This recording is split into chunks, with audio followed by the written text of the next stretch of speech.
आइए हम लोग एक्सरसाइज 11.2 को सॉल्व करने चल रहे हैं। सारे कॉन्सेप्ट, सारे एग्जाम्पल्स वगैरह सॉल्व करने के बाद अब हम आपको एक्सरसाइज पे लिए चल रहे हैं 3D ज्योमेट्री की। देखिए क्वेश्चन नंबर 1 कह रहा है so that 3 lines with direction cosine. 3 लाइनें हैं जिनकी डायरेक्शन कोसाइन ये दी गई। कह रहा है ये बताइए कि आर म्यूचुअली परपेंडिकुलर। वो तीनों लाइनें एक दूसरे पर म्यूचुअली परपेंडिकुलर हैं, तीनों लाइन परपेंडिकुलर है, ये कह रहा है। ठीक है, देखिए मान लिया गया ये L1 लाइन है, पहली वाली। ठीक है, इसका direction cosine L1 equal to 12/13, M1 equal to -3/13 और N1 इक्वल टू -4/13।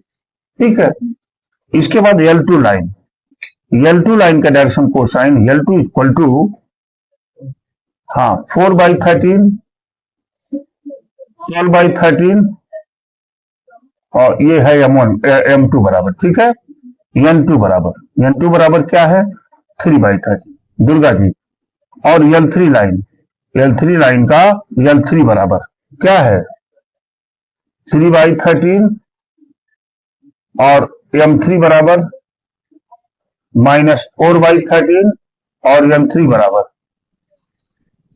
4/13 है कि नहीं है। ठीक है, आप जानते हैं if L1 is perpendicular to L2, अगर L1 लाइन L2 पर परपेंडिकुलर है तो कंडीशन होती है L1 L2 plus M1 M2 plus N1 N2 बराबर किसके होना चाहिए 0 के। जानते हैं आप। ठीक है, L1 की वैल्यू क्या है 12/13 इंटू L2 की वैल्यू 4/13, क्यों जी, प्लस M2 की वैल्यू -3/13 इंटू M2 कर रहे हैं M1 की वैल्यू, और M2 की वैल्यू क्या है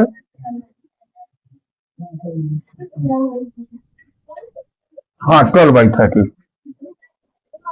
ये है आपका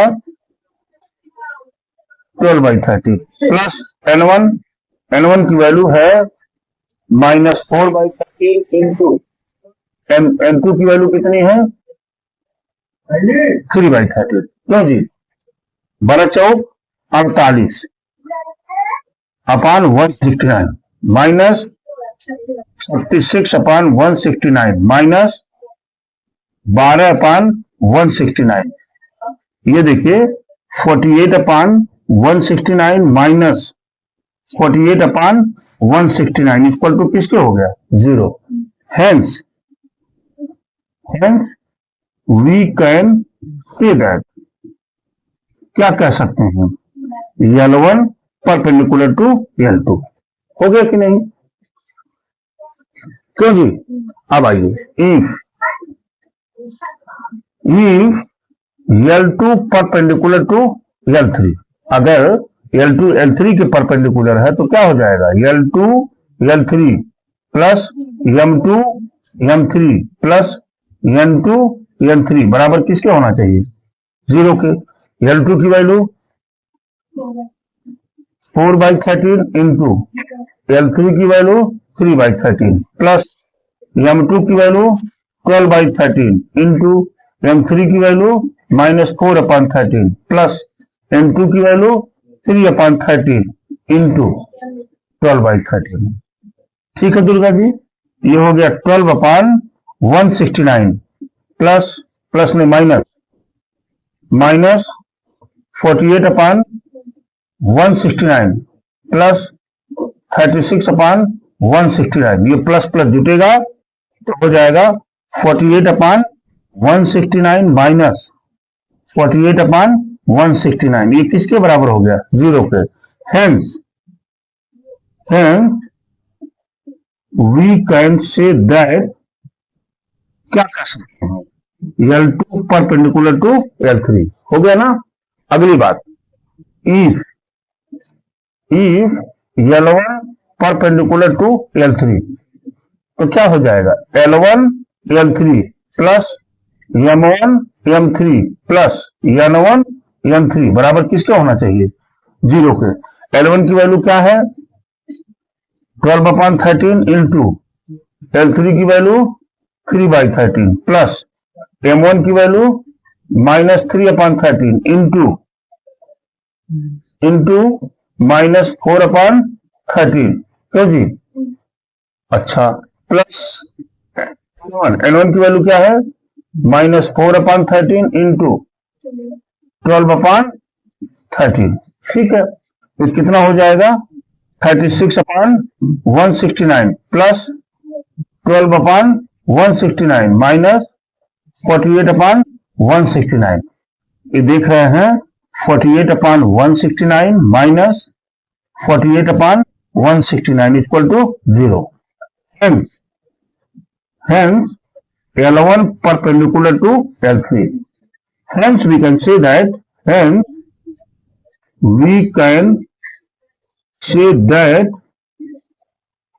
L1, L2, L3 lines are mutually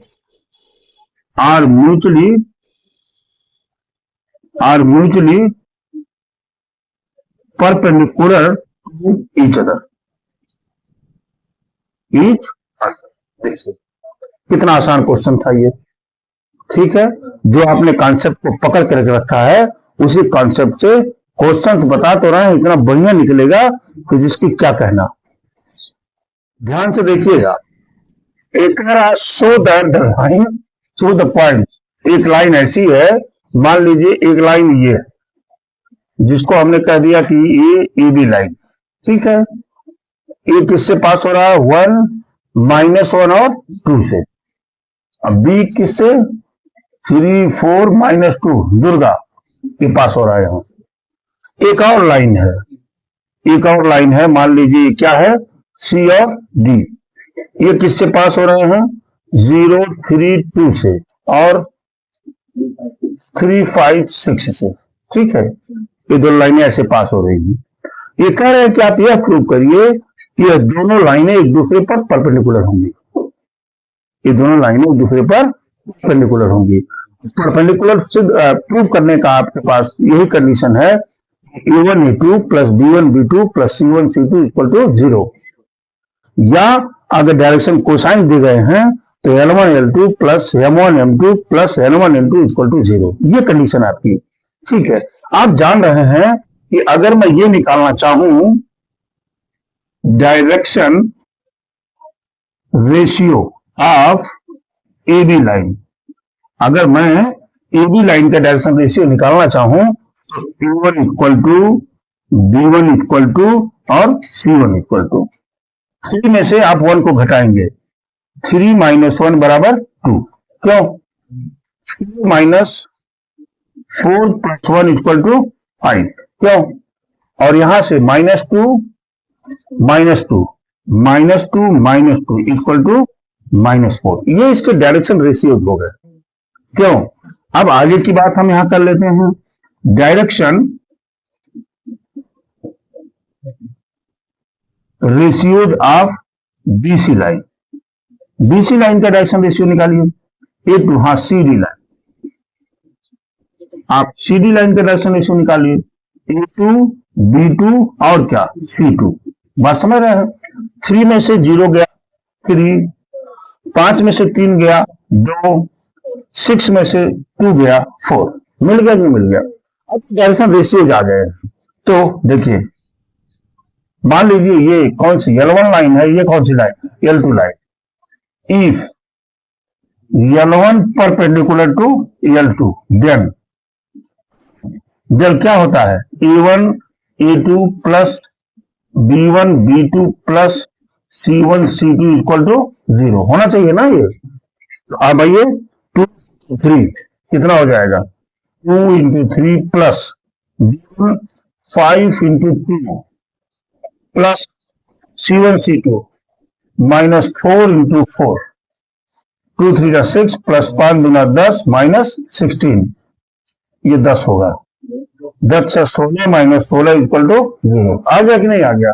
So we can say that then we can say that L1 line is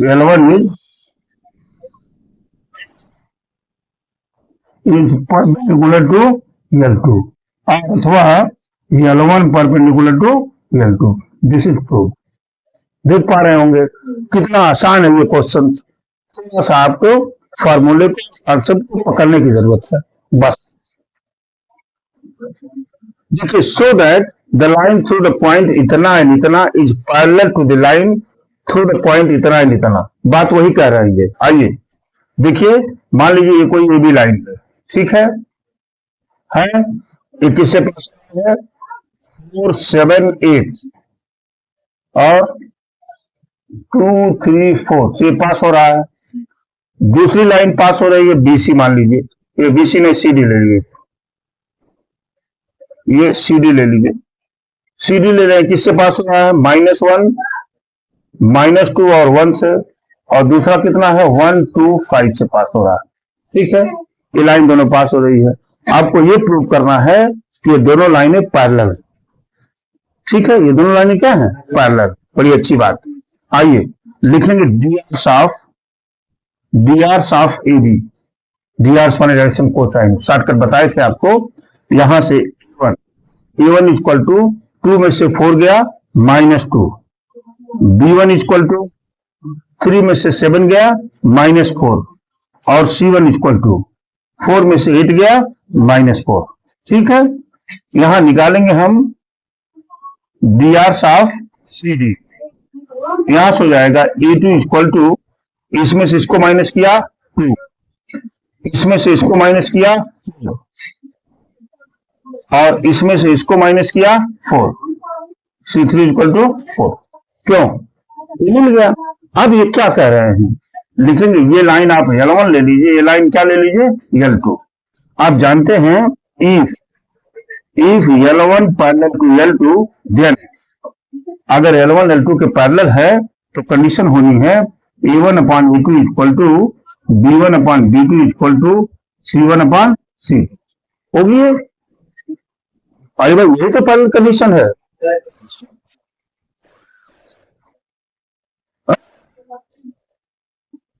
ठीक है, 1 की वैल्यू क्या है? -2.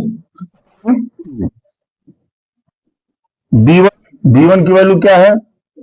-4/4. और C1 की वैल्यू क्या है? -4/4. आप देख पा रहे होंगे -1 इक्वल टू -1 है कि नहीं? Hence we can say that L1 perpendicular to L2. ये प्रूफ हो गया. बताना चाहता हूं आपको क्या, अगर मैं इस लाइन का इक्वेशन निकालूं, इन दोनों लाइनों से जो पास हो रही हैं इनका इक्वेशन निकालूं, तो इक्वेशन कुछ इस तरह का मिलना चाहिए. R बराबर A plus lambda B minus A मिलना चाहिए. और R बराबर A प्लस लेमडा या म्यू B माइनस A के फॉर्म में मिलना चाहिए. देखिए, मैं इस वेक्टर को A मानता हूं. क्या हो जाएगा? 4i प्लस 7j प्लस क्या? 8k. और ये B बराबर क्या हो जाएगा? 2i प्लस 3j प्लस क्या? 4k. जरा इक्वेशन निकालिए. B माइनस A करिए. क्यों? B में से A घटा क्या हो जाएगा? -2i -4j -4k. आया कि नहीं? यहां से R इक्वल टू ए मतलब 4i plus 7j plus 8k अब प्लस लेमडा.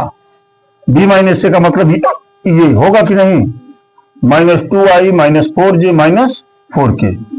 ये तो उस लाइन का इक्वेशन हो गया. किस लाइन का? जो मैंने ये भी लाइन खींचा था. यहां होगा ना भी. अभी बाद में ये चर्चा करेंगे. यहां दूसरी बात, हम इस लाइन को पकड़ते हैं. ये लाइन क्या हो जाएगी? -i -2j और प्लस क्या k, और b की वैल्यू i प्लस 2j और प्लस क्या 5k। क्यों? अब आप यहां b माइनस a निकालिए, ये होगा 2i। क्यों? 2i और प्लस 4j और प्लस 4k। हो गया कि नहीं? और यहां से जब इस लाइन के कुछ निकालेंगे r बराबर a का मतलब -i minus 2j plus k। क्यों जी? अब प्लस म्यू की जगह पर क्या आ जाएगा 2i प्लस 4j और प्लस क्या 4k। ये हो गया। अब आप देख लीजिए ये दोनों बराबर है, ये दोनों बराबर है। अंतर क्या है दोनों में? अगर ये लाइन का डायरेक्शन ऐसे है तो ये लाइन का डायरेक्शन इधर हो जाएगा। क्यों? माइनस लगा हुआ है ना, दोनों बराबर है ना। लेकिन है तो दोनों पैरेलल की नहीं, ये दोनों पैरेलल हैं। देखिए इस क्वेश्चन को हम ऐसे भी लगा सकते हैं, लेकिन ऐसे लगाने की जरूरत, अब मैंने दिखाया है कि मैथमेटिक्स का कान चाहे इधर से पकड़िए चाहे उधर से पकड़िए, हर तरफ से एक ही होता है। वास्तव में ये दोनों पहले से पैरेलल लाइनें थी और हमने अकॉर्डिंग टू दिस कंडीशन से बता दिया कि लाइनें पैरेलल होंगी। आपको बात समझ पाए आप? आज के लिए इतना ही, और नेक्स्ट टर्न पर हम आगे की बात करेंगे। Thank you very much.